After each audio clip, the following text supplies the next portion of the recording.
Welcome to Real Estate Radio Live, an informative and engaging podcast discussing everything you need to know about the world of real estate. Your host, Joe Cucchiara, provides you with insight and guidance on how to buy, sell, finance, and invest in real estate. He also offers real estate tax management strategies, new construction advice, home improvement tips, and much, much more. And now, to guide you around the world of real estate, here's your host and Real Estate Radio Live team leader, Joe Cucchiara. Welcome in to Joe Cucchiara's Real Estate Radio Live. Thank you for those that are following us on Facebook. We've been having some technical difficulties from time to time the last couple of weeks with Facebook, so if you're listening to us or viewing us on Facebook and you can't hear the sound or we look like we're in outer space, then we apologize for that. But we'll get it fixed and figure it out here in the next couple of days. We want to thank you again for following us. Appreciate that very much. We want to grow the audience as much as we can and continue to offer the information and education as we do to you, and that is our main focus and objective. However, this is a podcast, so we'd love to have you, if you haven't done so, download the podcast. You can do that you go to iTunes, Stitcher, Google+, any place online, really. Just type in Real Estate Radio Live. You'll see the place where you can download the podcast, and hopefully we'll do that and carry it with you and listen to it at your convenience. For almost 8 years, I like to continue to remind those that may be just checking in for the first time. The focus has really been the same. It's education and information, so we work really hard to have great guest partnerships, provide content for you, the consumer, to hopefully make you a more wise consumer. Not to be an expert, because Mike and I think we're the experts. So I like to think that. That's what we tell each other anyway. We get together and we look at each other and say, hey, you're an expert. Yeah. Right? Hey, you're an expert. Hey. Hey, yo. Speaking of that, it is Wednesday, so it's the two Italian guys talking real estate, and we are back today, and our show today is going to be pricing strategies and then also leveraging properties, some leveraging strategies, let's call it as well, because we'll jump into that in the second part of the show.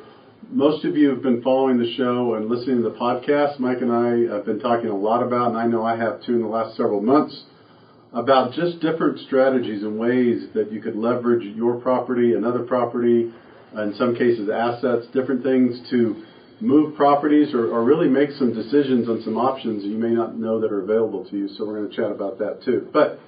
So the first part of the show, let's talk a little bit about pricing strategies. The reason why is because, yes, the Super Bowl is over, so everybody gets back to work and time to get back to business. Yeah, that's right. That old saying. Before we go into that, Has it really been 8 years? Yeah. 2011 I started the radio show. Wow. Going on 8 years. It's crazy to think. I think it could be October, could be 8 years. Yeah. But it's hard to believe, huh? When did you start doing the radio show with me? I think it was probably at least a year into it, weren't you? 12 or 13? Yeah, I think so. Yeah, it wasn't too far after I started. Yeah, so that was good. That's amazing, huh? Yeah, it's gone by quick. The live radio was fun. I like the live radio.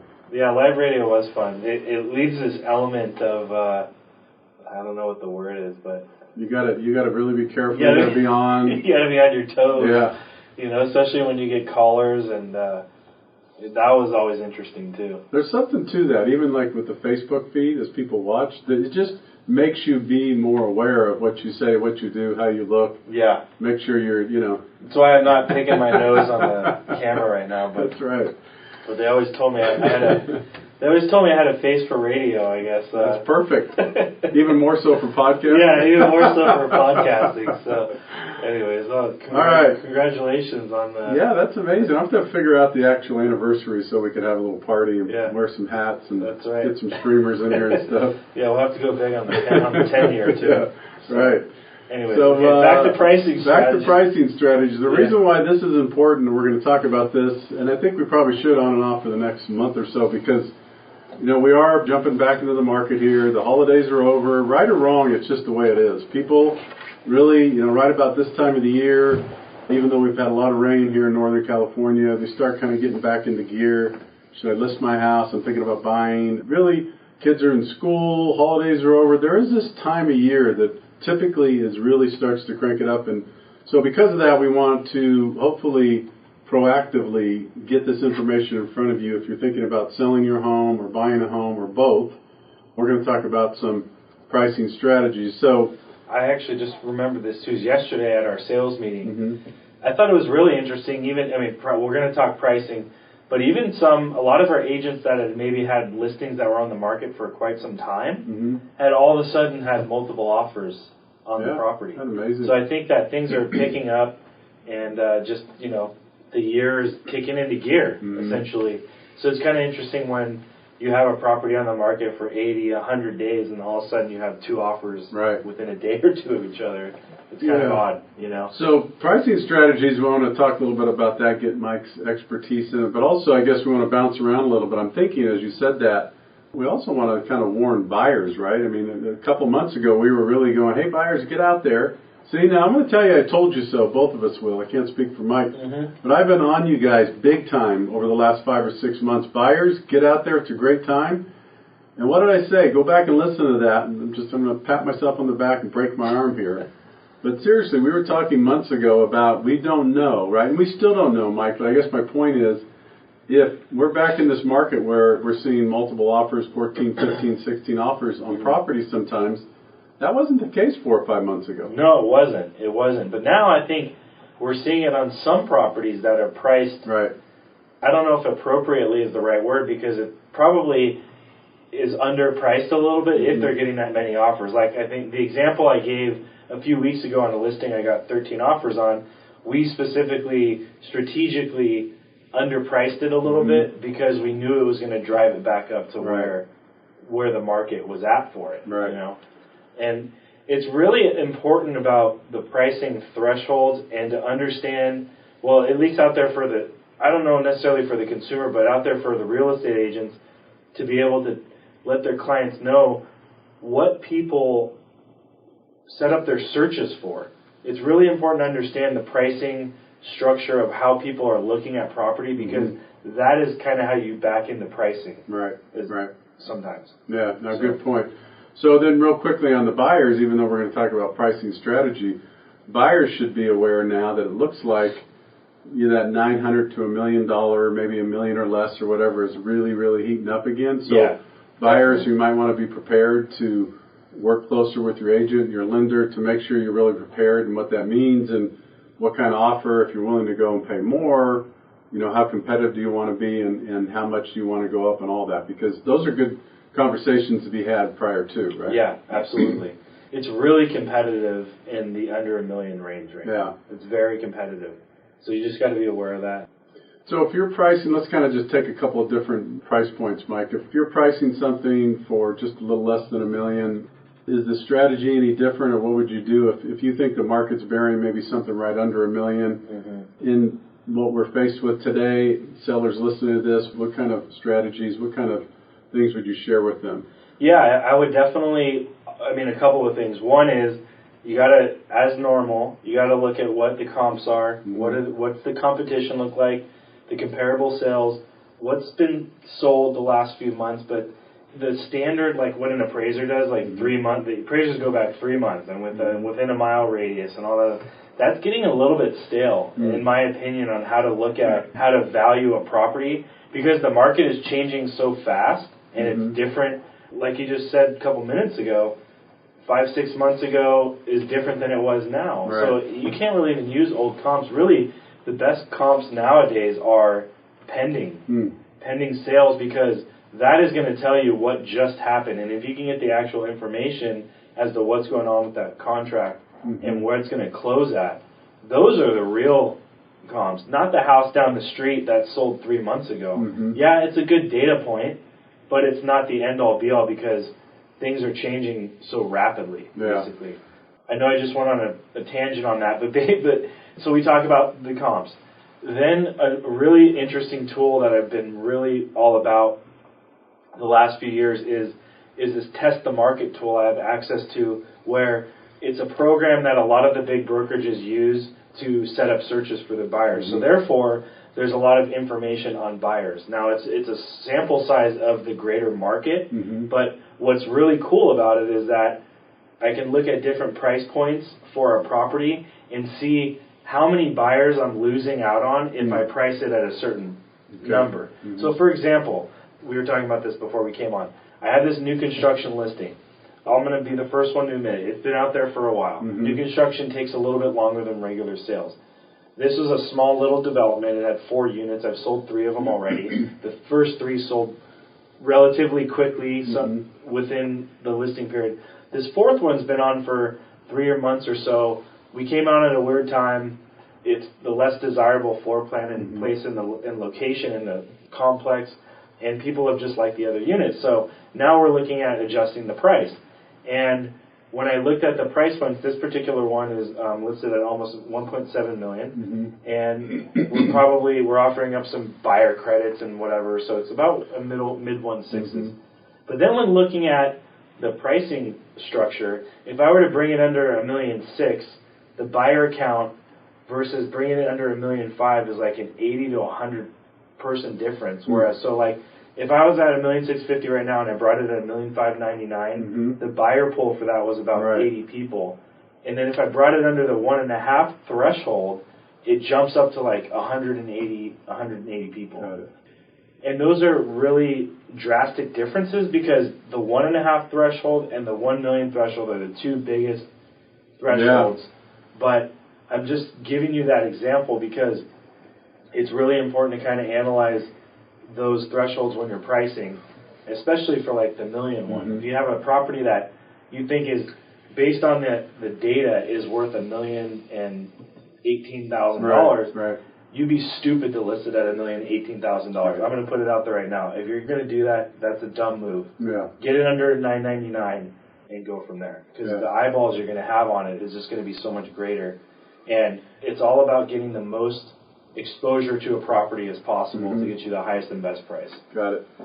Now, let's stay on the sell side for a little bit still on the listing, I should say. So do you always, when you meet with your clients and you guys decide to put a home on the market, do you always strategically put it on in advance and say coming soon with a sign? Is that just kind of a standard practice? Yeah, I have like a whole pre-market plan and on-market plan, essentially. So yeah, one of those is getting a sign out there and getting some traffic. And what is a typical time frame, or does it vary, or does it depend on the customer or the client?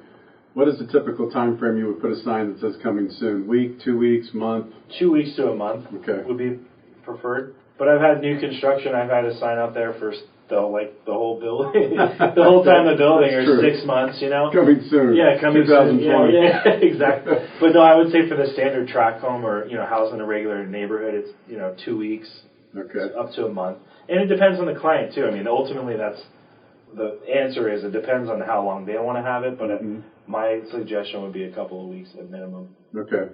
So on the listing, we get it on the market. That's about the price. Make sure you price it appropriately. What other things, I know what happens, Mike, when you meet with these people, there's all kinds of ways to market the house now. But let's face it, I mean, technology's changed. A lot of people, there's a whole different dynamic.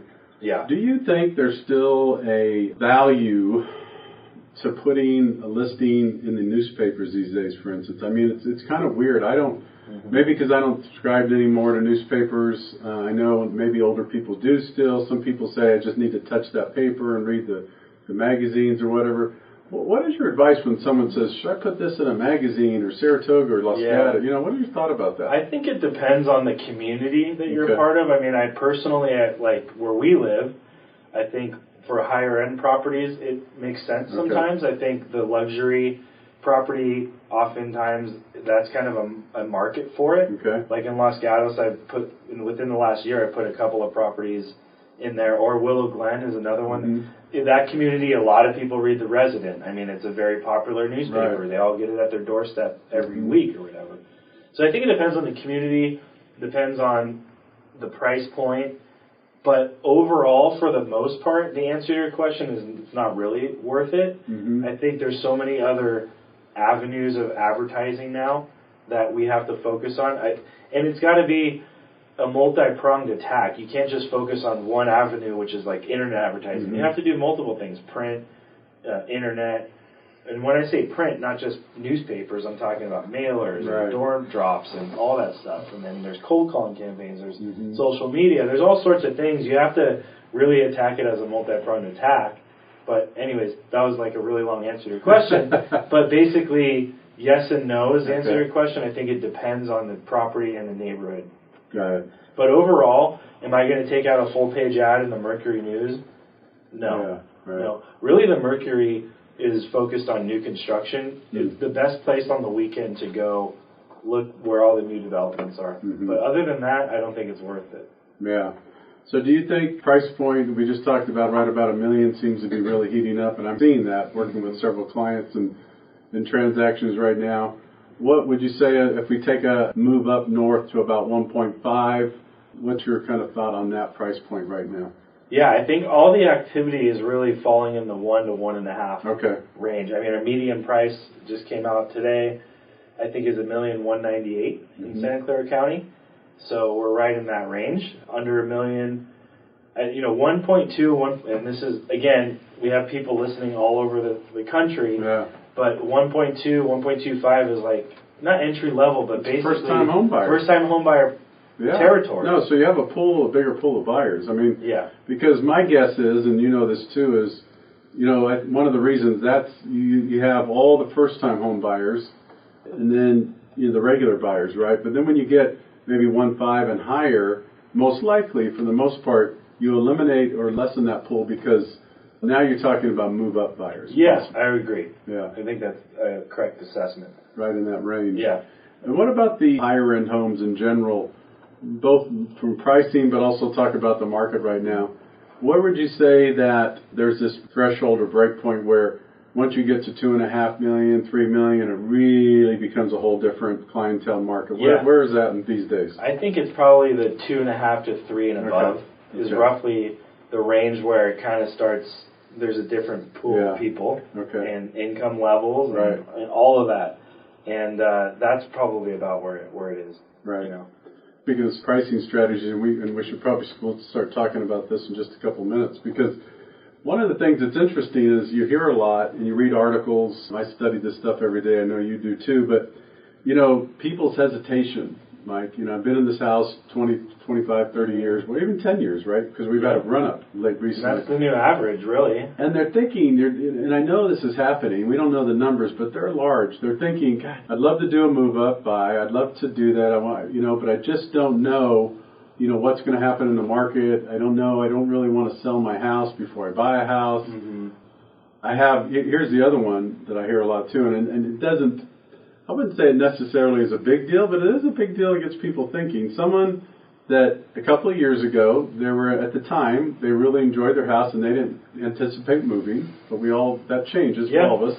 And they have this 3.25% or 3.5% fixed interest rate for 30 years. And they're thinking, good man, to get rid of this thing, right? So I know there's all those, I guess my point is there's all these dynamics going on.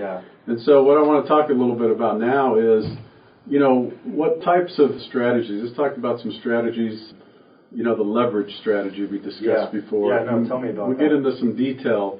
And I think the reason this is important is that Mike and I have talked about this before, but you will hear more and more. So I have to apologize in advance if some people are listening to the podcast and they're thinking, come on, another leverage conversation. But the reason why is that it's fairly new in the way it's thinking the products available. It's not new in, the discussion. People have known about leverage for years. But what's new in this marketplace is there's very few loan officers, very few investors that will allow you to do what's called the cross-collateral financing or bridge financing or pledged financing, things that we've talked about before that are unique and different than most of you would think. You'd be surprised that Mike and I have talked about it before. It's really the 90-10 rule in our business, right? About 10% of us treat our business like a business. The rest of the 90% just don't. So the reason I bring that up and why it's relevant is that you could guess that if you talk to an average of 10 real estate agents or an average of 10 lenders, I'll bet you that maybe 1 or 2 of them are going to have any kind of educated idea about what we're talking about right now. I mean, it's not to judge or not, but it's true, right? It is true.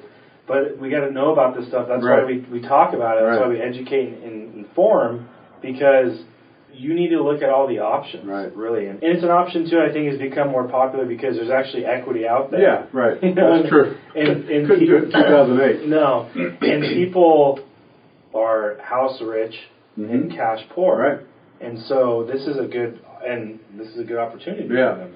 So let's just give some examples real quickly. We won't go into major detail because it's, it depends on everybody's situation. But so if you're let's just say an example of a move-up buyer. Let's do that one first. Let's say someone's got a home that's worth roughly $1 million and they owe very little, maybe $100,000 or $200,000 on it, and they're going to buy a home for 1.5. This is kind of like we talked about, move-up buyer, right? But again, in the selling position, they're thinking, gosh, the market's kind of funny, although I want to be in position to buy a house and I want to be able to put a non-contingent offer in, so what do I do? Again, most people would say, well, I'm sorry, you're just going to have to sell your house before you buy a house, or you hope someone accepts a contingent offer. So what we're saying is that there's other options. In this situation, depending on your income, there's enough equity in that home they currently have, Mike, for $1 million. There's roughly, let's call it, $850,000 in equity. Yeah. So in essence, what the investor does is really uses that equity in the home as kind of almost like a temporary down payment, if you will. So if you have 10% down and you're thinking, gosh, I really need 30% down to buy this house, in essence, what we could do is use equity from that exiting property and then leverage that purchase and get that purchase potentially without selling their home. It becomes a temporary loan. And then, how long is that for again? 6 months. Yeah. You could get out of it sooner, but I always tell people 6 months, and it goes pretty fast. And a lot of times, people are surprised by the time they buy their house, get settled in, maybe do some work, and then get their house ready to sell, and it takes 60 days. It goes quite quick. No, it goes by really fast. Absolutely. So the other one that's happening a lot now, and I'll tell you about the scenario. There's 2 of them that are going to come into our deal here soon. I've taken the application on both. So one of them, I think I was telling you, one in Los Altos for 3.2. Yeah. And they're downsizing. So this is the other part. They're downsizing? Yeah, to 1.5. There you go. This is funny. That's good. So now we need to look at it. That's kind of interesting. You wonder what the market is for that, right? The downsizing. Yeah. So the reason I bring that up too, and we're going to talk a little bit about this, is that this is happening a lot too. Believe it or not, people. And it's not the 3.2 down to the 1.5. A lot of times it's the 1 million down to the 6, believe it or not. Yeah. So this could take place for the cross-financing also. For this client, they don't have to put anything down. They have so much equity in their existing home that we could do 100% financing. So we're going to loan them $1.5 million on this program. They don't need to liquidate any money. They don't need to take any money from their savings, their retirement, their investments, anything like that. And basically, you're using that leverage in your property for the equity. Just helped another client that sold their house, or not sold, their house here was worth about $1 million. She did own it free and clear, and then she relocated and downsized down to Morgan Hill for about, I think it was $780 or something like that. Mm-hmm. And that was another 100% financing. Yeah, no, it makes a lot of sense, I think, because it's really, no matter how good of an agent you have and how good of a team you've surrounded yourself with and how prepared you are with selling and buying a house, the whole sale contingency thing is a very, it's a stressful and difficult process. Yeah. I mean, again, it can be, it can be smooth, but what I'm saying is that no matter all of that, having to sell your home to buy something and going through that whole thing, it's not easy. Yeah. It's really not easy. I mean, so this is a great option to kind of avoid that. Yeah, it really isn't. And so the message we want to get across today, and again, what I'll always say, I try to say anyway, if you're listening to this podcast, most of the time, or sometime you might be listening to it, and it's an interesting topic, but you're thinking it really doesn't apply to me. But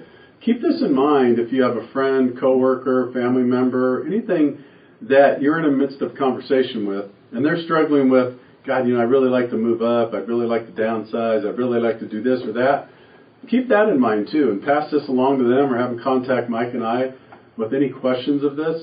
I always say what I hate to see the most, not the most, but one of the things that's frustrating to me in this business is when people don't look at all their options before they make that big decision. And these are big decisions. Yeah. These are big decisions. Yeah, don't make any rash decisions. No. I mean, I try to get as much information as I can to people on a regular basis. And this is the fun part about this show for us, for Mike and I, because that's what we feel like we're doing. We're hoping we're educating you, not to become an expert, but just to know enough to go, gee, I wonder if there's an opportunity, or who I should call, or what's the best team, or what's the best strategy, those types of things. So the last thing I'll say about this kind of leverage opportunity is a lot of people don't know, too, and it's unique, is you could leverage assets without liquidating. So you've heard me talk about this before. Why is this important? It's because let's say that you have, and this happens too, let's say you have a home that you have very little equity in, or maybe not enough equity to do one of these cross deals, but you have a couple $1 million in an investment account. You know, the investors that we work with, Mike, could actually look at your investments, and again, you don't have to draw money, take it out, liquidate it. You do have to sign a contract that says you're basically leveraging against those, and you have to keep them there, right? Yeah. But the idea is that, again, this is another way. If someone owns a home and they're trying to buy a home without selling their home, but the cross equity doesn't work. Yeah, on the real estate. Another question, thank you, on the real estate, another question is, tell me about your investments, your assets, because we might be able to do something there. What if they have like a nice yacht or something like that? Can they cross? That's actually not a bad idea. I didn't think about the yacht. They can cross commercial and residential. I'm glad you brought up not the yacht, but the reminder that you can cross other properties. Well, this has been something that my understanding, has happened a lot for a long time in commercial and development. This is not something that uncommon in the commercial arena. Right. So for it to be becoming more prevalent in the residential, that's kind of the news that we're talking about. Right, that's true. So, again, I want to remind you all, too, it doesn't have to be your primary residence to leverage equity. And I gave an example yesterday, which I thought was going to be a show and wasn't. It's another story. But anyway. He's still upset about it. But I don't hang on to things. But what it is that I helped a client just recently, didn't have enough equity in his primary residence, but he had a condo owned free and clear in San Francisco for $2.5 million, and we leveraged that one. Yeah, absolutely. So it's that type of thing you could do. And these conversations that we have and these examples, I know we don't go really, really deep because we could lose you by going too deep. It's not that they're too terribly complicated, but really the objective here in these podcasts is to get you thinking and let you know that there's other options. And then if you want to go deeper or go into more detail, then that's where you contact Mike or I and figure out how we could help you. But again, so before we close out, if any of you, if you're listening to the podcast, if it's not yourself, maybe it's a coworker, maybe it's a family member, a friend, it doesn't really matter. Let them know if it comes up in a conversation that there's a lot of different things that we could help people with, but I think it would surprise some of them. It would.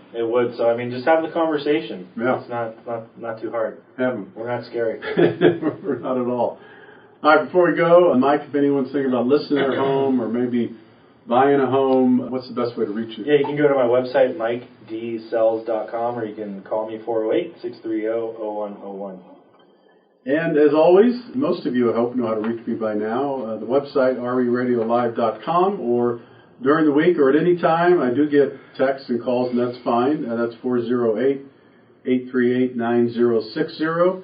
If you have any questions at all. And remember, too, Mike and I have shared this before, if you're working with someone else, understand that we're here as a resource. I like to throw that out, too, because that's the way we operate. We're not going to try to steal you from another realtor or a lender, but if you do reach out and you say, hey, listen, I'm just trying to get a second opinion, Mike or Joe, or what do you think about this? We're going to tell you honestly, and give you the truth and let you know exactly, what your options may be. Absolutely. All right, thanks again for checking in. Thanks again for downloading, hopefully listening to the podcast. This is Joe Cucchiara alongside Mike 𝗔𝗕𝗎𝗪𝗔. Have a great afternoon. Take care. You've been listening to Real Estate Radio Live. For more information on today's program, visit 𝗪𝗡Radiolive.com.